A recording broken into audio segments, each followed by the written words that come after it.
কি অবস্থা সবার? আশা করি সবাই অনেক বেশি ভালো আছো। অনেকদিন পর আবারও ক্লাস নিয়ে চলে আসলাম। আজকের ক্লাসটি হচ্ছে মেডিকেল ইংলিশের একটি টপিকের উপর। আমি চিন্তা করেছি মেডিকেল ভর্তি পরীক্ষায় বিগত বছরে যতগুলো টপিক থেকে কোশ্চেন এসেছে সব টপিকের উপর আলাদা আলাদা করে খুবই ছোট ছোট ক্লাস নেব, এবং সেই সাথে মেডিকেলের জন্য ইংলিশের জন্য একটা আলাদা প্লেলিস্ট এবং জিকের জন্য একটা আলাদা প্লেলিস্ট বের করব। তো আমি বেশি কথা বাড়াবো না, সোজা ক্লাসে চলে যাচ্ছি। যেহেতু আমরা ক্লাসের ডিউরেশন খুবই অল্প রাখবো, তাই আমরা বেশি কথা বলবো না ক্লাসে। আজকে আমরা মেডিকেল ইংলিশের সবচেয়ে গুরুত্বপূর্ণ একটি টপিক নিয়ে পড়বো, সেটা হচ্ছে পার্শ্ব স্পিচ। এবং পার্শ্ব স্পিচের মধ্যে সবচেয়ে গুরুত্বপূর্ণ টপিক কোনটি, কোনটি থেকে বিগত বছরের মেডিকেল ভর্তি পরীক্ষা না, বিভিন্ন বিশ্ববিদ্যালয়ের ভর্তি পরীক্ষা, ব্যাংক জব এবং বিসিএস থেকে খুবই বেশি প্রশ্ন, সেটা হচ্ছে নাউন। আজকে আমরা নাউনের আইডেন্টিফিকেশন সম্পর্কে জানবো। আমি কেমনে একটা ওয়ার্ড দেখে বুঝবো এখানে এই ওয়ার্ডের মধ্যে পুরো একটা সেন্টেন্সের মধ্যে এই ওয়ার্ডটি নাউন হবে। তাই আমরা কথা বাড়াচ্ছি না, সোজা ক্লাসে চলে যাচ্ছি। দেখো, তো ফার্স্ট অফ অল আমাদের নাউন আইডেন্টিফিকেশন করার জন্য আজকে খুবই 5টা এবং খুবই সহজ রুল দেখবো। এগুলো খুবই সহজ, এগুলো আমরা সবাই জানি। শুধু রুলস গুলোকে আমরা কানেক্ট করে দেবো আজকে। কিরকম দেখো, ফার্স্ট রুল কি? সারফিক্স। সারফিক্স আমরা যদি শব্দের শেষে tion, sion, ssion, man, ness, dom, hood, ship, T Y, to, ism, C Y, এরকম সারফিক্স গুলো যদি যুক্ত থাকতে দেখি, একটা ওয়ার্ড বসবে, এই ওয়ার্ডের সাথে একটা, এগুলোর মধ্যে যতগুলো সারফিক্স আছে সে সারফিক্সটা বসবে, তাহলে সে ওয়ার্ডটা কি হবে? নাউন হবে। সে ওয়ার্ডটা কি হবে? নাউন হবে। আমরা একটা এক্সাম্পল দেখি। দেখো, এখানে ডিসক্রিমিনেশন আছে, তো ডিসক্রিমিনা প্লাস শন সাথে কি যুক্ত হয়েছে? নাউন। শন সার্ফিক্সটা যুক্ত হওয়ার পর এই ডিসক্রিমিনা ওয়ার্ডটি কি হয়ে গেছে? নাউন হয়ে গেছে। সে সাথে যেমন মেজার, মেজারের সাথে আমি যদি ম্যাড সার্ফিক্সটা যোগ করি, তাহলে সেটা কি হয়ে গেছে? নাউন হয়ে গেছে। এছাড়া দেখেন কোন, এটা চারিকতা, সেটা দুদক নিয়োগ ভর্তি ভর্তি পরীক্ষায় এসেছিল মেজারমেন্টের ওয়ার্ডটা। এরপরে দেখো, সবচেয়ে গুরুত্বপূর্ণ এবং ইম্পর্টেন্ট রুল হচ্ছে এটাই, ডেফ ফর্মুলা। কি ফর্মুলা? ডেফ ফর্মুলা। এখানে একটা জিনিস ভুল হয়েছে, সেটা হচ্ছে যে এটা হবে ডিটারমিনার। ডি দিয়ে হবে ডিটারমিনার, আর পি দিয়ে হবে প্রিপোজিশন বা পজিটিভ। প্রিপোজিশন বা পজিটিভ। আচ্ছা দেখো, ড্যাপ মানে কি? ডিটারমিনার, এ দিয়ে আর্টিকেল, পি দিয়ে প্রিপোজিশন বা পজিটিভ বুঝিয়েছে। এই যে ডিটারমিনার, আর্টিকেল এবং প্রিপোজিশন, এসবের পরে শুধুমাত্র যদি একটি মাত্র ওয়ার্ড থাকে, সে একটি মাত্র ওয়ার্ড কি হবে? সে একটি মাত্র ওয়ার্ড হবে তোমাদের নাউন। আগে আমরা ডিটারমিনার কি কি সেগুলো একটু দেখে আসি। দেখো, আমাদের ডিটারমিনার কি কি আছে? ডিটারমিনার মানে কি বোঝায়? ডিটারমিনার মানে আমাদের সংখ্যা নির্দেশ করে, কিছুটা পরিমাণ নির্দেশ করে, যেমন one, two, first, last, some, few, little, this, that, those. অবস্থানও নির্দেশ করে, যেমন দিস, দ্যাট, দোজ দ্বারা কি নির্দেশ করেছে? অবস্থান নির্দেশ করেছে। ওয়ান, টু সংখ্যা নির্দেশ করেছে, তারপর সাম, ফিউ, লিটল দ্বারা কি পরিমাণ নির্দেশ করেছে। এরকম সংখ্যা, পরিমাণ, অবস্থান, এসব এসব যেসব ওয়ার্ড দ্বারা নির্দেশ করা হয় তাদেরকে কি বলা হয়? ডিটারমিনার বলা হয়। আর্টিকেল কি কি আছে? আমাদের আর্টিকেল আছে এ, এন, দা, এই তিনটা আর্টিকেল সবাই জানি।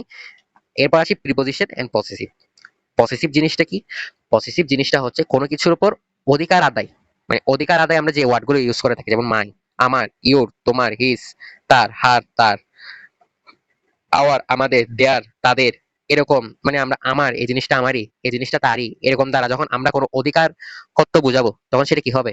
পসেসিভ ওয়ার্ড হবে। আর প্রিপোজিশন তো আমরা সবাই জানি, ইন, অন, ফর, এগুলো হচ্ছে কি প্রিপোজিশন। তো এখানে আমরা তিনটা সেন্টেন্স দেখতে পাচ্ছি। এই তিনটা সেন্টেন্সের মধ্যে দেখো, what a pity, what a pity. আমরা কি বলছিলাম?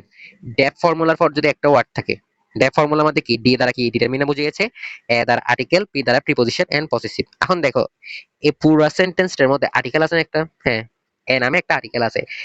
এ আর্টিকেলটার পর কি একটা মাত্র ওয়ার্ড আছে? হ্যাঁ, একটি মাত্র ওয়ার্ডটি হবে তোমার কি? নাউন। সেম ভাবে আমরা সেকেন্ড সেন্টেন্সটা দেখি, আই ওয়ার্কড ফর এ ওয়াইল। এখানের মধ্যে যদি তোমাকে নাউন খুঁজে বের করতে বলে, তাহলে তুমি তোমার জন্য খোঁজা অনেক কঠিন হয়ে যাবে এবং বুঝবা না যে কোনটা নাউন হবে। কিন্তু আমরা পড়েছি কি, ডেফ ফর্মুলার মধ্যে কি, যেমন এ আর্টিকেল, এ দেখো আই ওয়ার্ক ফর এ, একটা আর্টিকেল, আর্টিকেলের পর শুধুমাত্র একটি ওয়ার্ড আছে, তাহলে ওয়াইল কি হবে? ওয়াইল হবে তোমার নাউন। যেমন we shall not see his look again. এখন কেউ কোনোদিন ভাবতে পারবে না লুকটা এখানে নাউন হিসাবে কাজ করেছে, কিন্তু এই পুরো সেন্টেন্সের মধ্যে দেখো হিস, হিস, হিজ দ্বারা কি বুঝিয়েছে? হিজ দ্বারা পসেসিভ। আমরা কি জানি পসেসিভের পর যদি একটি ওয়ার্ড থাকে সেটা কি হবে? সেটি হবে নাউন। সেটি কি হবে? নাউন হবে। এছাড়া আমরা আরেকটা জিনিস দেখতে পারি, যেমন হচ্ছে নট হয়ে গেল, যেমন হচ্ছে নো, এনি, মাচ, মোর। সরি আমি নট বলছিলাম প্রথমে। নো, এনি, মাচ, মোর, এই চারটা ওয়ার্ড, নো, এনি, মাচ, মোর, এই চারটা ওয়ার্ডের পর যদি একটি মাত্র ওয়ার্ড থাকে, কি থাকে? একটি মাত্র ওয়ার্ড থাকে, সেটি নাউন হবে। যেমন বাট, মি, নো, বাটস। এই দেখো নো, নো এর পর যে একটি ওয়ার্ড আছে সেটা কি হয়েছে? নাউন হয়েছে। যেমন দেয়ার ইজ নো কনসার্ন। এই দেখো নো এর পর কনসার্ন নামে একটা ওয়ার্ড আছে, তাহলে এই ওয়ার্ডটা কি হবে? এই ওয়ার্ডটা হবে নাউন।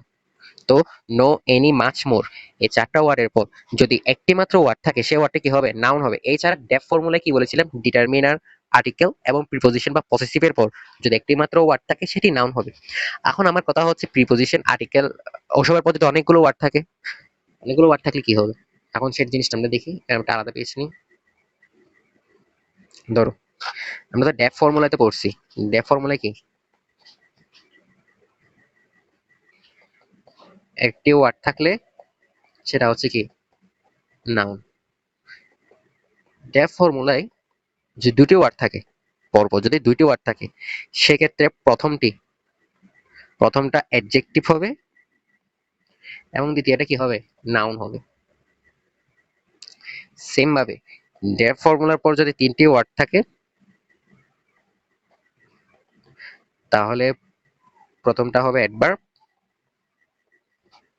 তারপর একটা অ্যাডজেক্টিভ, আমি ছোটভাবে লিখছি, তারপর এটা কি? নাউন হবে। এটা হচ্ছে এ ড্যাপ ফর্মুলার পর যদি একটি মাত্র ওয়ার্ড থাকে সেটি নাউন, আমরা আগে পড়ে ফেলছি। ড্যাপ মানে কি? ডিটারমিনার, আর্টিকেল, প্রিপোজিশন বা পসেসিভ। এগুলোর পর যদি দুইটি ওয়ার্ড থাকে, সেক্ষেত্রে প্রথমটা হবে অ্যাডজেক্টিভ, দ্বিতীয়টা হবে কি? নাউন। আবার ডিটারমিনার, আর্টিকেল, প্রিপোজিশন এসবের পর যদি তিনটি ওয়ার্ড থাকে, প্রথমটা হবে অ্যাডভার্ব, তারপর একটা অ্যাডজেক্টিভ, তারপর এটা কি? নাউন। বুঝেছো?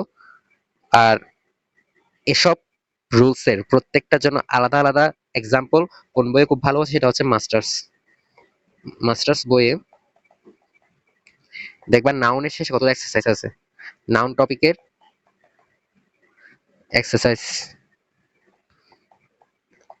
সব কমপ্লিট করবে, সব কমপ্লিট করবে। যেহেতু আমরা ক্লাসের ডিউরেশন খুবই ছোট রাখছি, তাই আমরা ক্লাসের মধ্যে কোনো ধরনের কোশ্চেন সলভ করাচ্ছি না, সেটা তোমরা মাস্টার্স বই থেকে করে নেবে। হুম। তো আমরা তো এটা পড়ে ফেললাম যে নো, এনি, মাছ, মোরের পর একটি ওয়ার্ড থাকলে সেটা নাউন হবে। এখন দেখো, যদি আর্টিকেল এবং প্রিপোজিশনের মাঝে যদি একটি ওয়ার্ড শব্দ আটকে থাকে, সেটা অবশ্যই নাউন হবে। কেমন দেখো, I do not require a, এক একটা আর্টিকেল, এরপর সেকেন্ড, এরপর টু, টু একটা preposition, take up my cause. এখানের মধ্যে এ আর্টিকেল এবং টু প্রিপোজিশনের মাঝখানে সেকেন্ড যে ওয়ার্ডটা আছে, এটা আটকে গেছে না? দেখো এখানে এ এবং টু, এই দুইটা, এ হচ্ছে আর্টিকেল, টু হচ্ছে প্রিপোজিশন, এই দুইটির মাঝখানে এই সেকেন্ড ওয়ার্ডটা আটকে গেছে না? এই সেকেন্ডটা হবে এখানে কি? নাউন। এটা কি হবে? নাউন হবে। সেম ভাবে দেখো, this is the go of the world. এখানে দা কি? একটা প্রিপোজিশন, সরি, দা একটা আর্টিকেল, অফ একটা প্রিপোজিশন। দা আর অফ এর মাঝখানে কি আছে? দা আর অফ এর মাঝখানে আছে গো। সেক্ষেত্রে গোটা কি হবে? গোটা হবে তোমার নাউন। ঠিক আছে, গোটা কি হবে? নাউন হবে। আচ্ছা, আমরা এর পরের রুলস চলে যাই। এই রুলস নিয়ে আর বেশি কথা বাড়াবো না। এই রুলসে একটি জিনিসই মনে রাখবে, সেটি হচ্ছে আর্টিকেল, আর্টিকেল এবং প্রিপোজিশনের মাঝখানে, এই যেমন আর্টিকেল আর প্রিপোজিশনের মাঝখানে যদি মাত্র একটি মাত্র ওয়ার্ড থাকে, সেই ওয়ার্ডটি কি হবে? নাউন। যেমন এখানে গো, গো আমরা সবাই জানি ভার্ব, কিন্তু এই সেন্টেন্সের ক্ষেত্রে দা আর অফ এর মাঝখানে যেহেতু আছে, মানে আর্টিকেল এবং প্রিপোজিশনের মাঝখানে যেহেতু আছে, তাই এই গো ওয়ার্ডটা হবে তোমার নাউন। আচ্ছা, এরপর রুল নম্বর 5, সাবজেক্ট পজিশন রুল। বাক্যের সাবজেক্টের পজিশন অনুসারে যদি একটি মাত্র শব্দ বসে, সেটি যেমন চেহারায় হোক না কেন, তার নাউন হবে। মানে এই ওয়ার্ডটা দ্বারা বোঝানো হয়েছে, যদি বাক্যের মধ্যে সাবজেক্ট একটা আলাদা শব্দ বসে, বাক্যের মধ্যে সাবজেক্ট যদি একটি মাত্র আলাদা শব্দ বসে, সে একটি মাত্র ওয়ার্ড কি হবে? সে একটি মাত্র ওয়ার্ড নাউন হবে। যেমন honesty is the best policy. এখানে হনেস্টি একটি মাত্র ওয়ার্ড, একটি মাত্র ওয়ার্ড হওয়ায় এই হনেস্টিটা কি হয়েছে? নাউন হয়েছে। যেমন লাভলি, এখানে এই পুরো সেন্টেন্সের মধ্যে লাভলি কামস হিয়ার রেগুলারলি। তো এই পুরো সেন্টেন্সের মধ্যে লাভলি সাবজেক্ট হিসাবে আলাদাভাবে স্থান পেয়েছে, তাই এই ক্ষেত্রে লাভলি ওয়ার্ডটা কি হবে, লাভলি ওয়ার্ড পুরোটা কি হবে, নাউন হবে। বুঝছো? মানে এই সাবজেক্টটায় কোনো লেস টেস নাই, যেমন সাবজেক্টের পরও কোনো লেস নেই, সাবজেক্টের আগেও কোনো লেস নেই, শুধুমাত্র একটি মাত্র শব্দ বসেছে। যদি একটি মাত্র শব্দ বসে থাকে সাবজেক্ট পজিশনে, সেক্ষেত্রে ওই শব্দটা কি হবে, ওই শব্দটা অবশ্যই এবং অবশ্যই কি হবে, নাউন হবে। আচ্ছা, এরপর এখানে প্রত্যেকটা রুলসের যে আমরা এতক্ষণ পড়াছিলাম, যেমন আমরা নাউন কেমনে চিনবো, শব্দের শেষে সাফিক্স দেখে, শন, মেন্ট, নেস এসব দেখে। আর কি দেখবো, ডেপ ফর্মুলা, ডেপ ফর্মুলা মানে কি, ডিটারমিনার, আর্টিকেল, প্রিপজিশন আর নো, এনি, মাচ মোর এসব ওয়ার্ড দেখে। এসব ওয়ার্ডের পর যদি একটি ওয়ার্ড থাকে, তাহলে একটি ওয়ার্ডই কি হবে, নাউন হবে। এরপর রুল নম্বর 4 কি দেখছিলাম, আর্টিকেল এবং প্রিপজিশনের মাঝখানে যদি কোনো ওয়ার্ড আটকে থাকে, তাহলে সেই ওয়ার্ডটি কি হবে, নাউন হবে। তারপর লাস্ট যেটা পড়ছিলাম সেটা কি, সাবজেক্ট পজিশনে যদি একটি শব্দ আলাদাভাবে বসে, সাবজেক্ট পজিশনে একটি শব্দ আলাদাভাবে বসে, তাহলে সেই সাবজেক্টে কি হবে, নাউন হবে। যেমন আমরা কয়েকটা এখানে প্র্যাকটিস করি, অল্প কিছু প্র্যাকটিস আছে। Painters study art, the underline is, এখানে পেইন্টার দ্বারা কোন, পেন্টার দ্বারা কোন পার্টস অফ স্পিচ বোঝানো হয়েছে, তোমাকে এভাবে প্রশ্ন করবে। আমাকে দেখো এখানে পেইন্টার্স, পেইন্টার্স এর পর কি ভার্ব শুরু হয়ে গেছে না, এখানে পেইন্টার্স যে ওয়ার্ডটা, এই ওয়ার্ডটা সাবজেক্ট হিসাবে আলাদাভাবে স্থান পেয়েছে, যেহেতু সাবজেক্ট হিসাবে আলাদাভাবে স্থান পেয়েছে, তাই এটা কি হবে, এটা হবে তোমার নাউন। এরপর দেখো, hearing of the case will be next week, আমাকে দেখো এখানে হিয়ারিং এই ওয়ার্ডটার পর প্রিপোজিশন দিয়ে বাকি সেন্টেন্সটা বসে গেছে। তো এখানে হিয়ারিং ওয়ার্ডটা সাবজেক্ট হিসাবে আলাদাভাবে স্থান পেয়েছে, যেহেতু এখানে হিয়ারিং ওয়ার্ডটা সাবজেক্ট হিসাবে আলাদাভাবে স্থান পেয়েছে, তাই এই হিয়ারিং ওয়ার্ডটাও কি হবে, নাউন হবে। ঠিক আছে, আমি প্রত্যেকটা ব্যাখ্যা দিচ্ছি। যেমন আই, এই পরের এই 3 নম্বরটাতে যায়, I had a talk with him, আমার ওর সাথে কথা আছে। তো I had a talk with him, এখানে দেখো প্রিপজিশন এ এবং টক, এরপর দেখো উইথ, প্রিপজিশন এ না, সরি সরি আমি মুখে ভুল বলছি, এ হচ্ছে আর্টিকেল, এ দেখো একটা আর্টিকেল, এরপরের ওয়ার্ডটা দেখো টক, এরপরের ওয়ার্ডটা উইথ। তো এ আর্টিকেল এবং পরের ওয়ার্ড প্রিপজিশনের মাঝখানে শুধুমাত্র একটা ওয়ার্ড আছে, একটা ওয়ার্ডটা কি, টক। তো আমি কি বলছিলাম, আর্টিকেল এবং প্রিপজিশনের মাঝখানে যদি কোনো ওয়ার্ড আবদ্ধ থাকে, সে ওয়ার্ডটা কি হবে, সে ওয়ার্ডটা হবে নাউন, সে ওয়ার্ডটা কি হবে, নাউন হবে। তো এই ওয়ার্ডটা কি হবে, নাউন হবে। দেখো, there is some cause for concern but no need for alarm in the sentence concern, দেখো ফর একটা প্রিপজিশন, আমি কি বলছিলাম, প্রিপজিশনের পর যদি একটি ওয়ার্ড থাকে, এই কনসার্ন সেটা কি হবে, নাউন হবে। তারপর এখানে দেখো, he is an eyesore to me, এখানে অ্যান কি, একটা আর্টিকেল, আইসোর একটা ওয়ার্ড, এরপর দেখো টু একটা প্রিপজিশন, আর্টিকেল আর প্রিপজিশনের মাঝখানে আইসোর ওয়ার্ডটা আটকে আছে না, তাহলে এখানে আইসোরটা কি হবে, আইসোরটা নাউন হবে। Meaningful separation of judiciary is needed, এখানে কি বলছে, সেপারেশন।